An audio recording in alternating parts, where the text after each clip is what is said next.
اور مومنوں مشرک عورتوں سے جب تک وہ ایمان نہ لائیں نکاح نہ کرنا، کیونکہ مشرک عورت خواہ تم کو کیسی ہی بھلی لگے اس سے مومن لونڈی بہتر ہے۔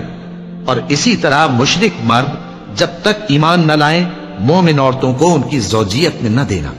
کیونکہ مشرک مرد سے خواہ وہ تم کو کیسا ہی بھلا لگے مومن غلام بہتر ہے۔ یہ مشرک لوگوں کو دوزخ کی طرف بلاتے ہیں، اور اللہ اپنی مہربانی سے بہشت اور بخشش کی طرف بلاتا ہے، اور اپنے حکم لوگوں سے کھول کھول کر بیان کرتا ہے تاکہ نصیحت حاصل کریں۔ اور تم سے حیض کے بارے میں دریافت کرتے ہیں، کہہ دو وہ تو نجاست ہے، سو ایام حیض میں عورتوں سے کنارہ کش رہو، اور جب تک وہ پاک نہ ہو جائیں ان سے مقاربت نہ کرو۔ ہاں جب وہ پاک ہو جائیں تو جس طریق سے اللہ نے تمہیں ارشاد فرمایا ہے ان کے پاس جاؤ، کچھ شک نہیں کہ اللہ توبہ کرنے والوں اور پاک صاف رہنے والوں کو دوست رکھتا ہے۔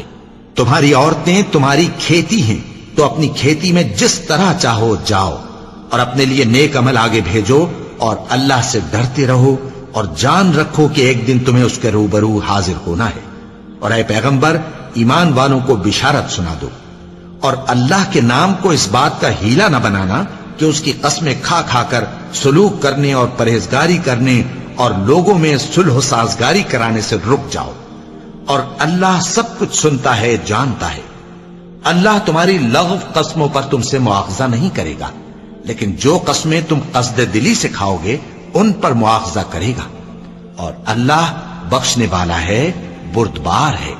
جو لوگ اپنی عورتوں کے پاس جانے کی قسم کھا لیں ان کو 4 مہینے تک انتظار کرنا چاہیے۔ اگر اس عرصے میں قسم سے رجوع کر لیں تو اللہ بخشنے والا ہے، مہربان ہے، اور اگر طلاق کا ارادہ کر لیں تو بھی اللہ سنتا ہے جانتا ہے۔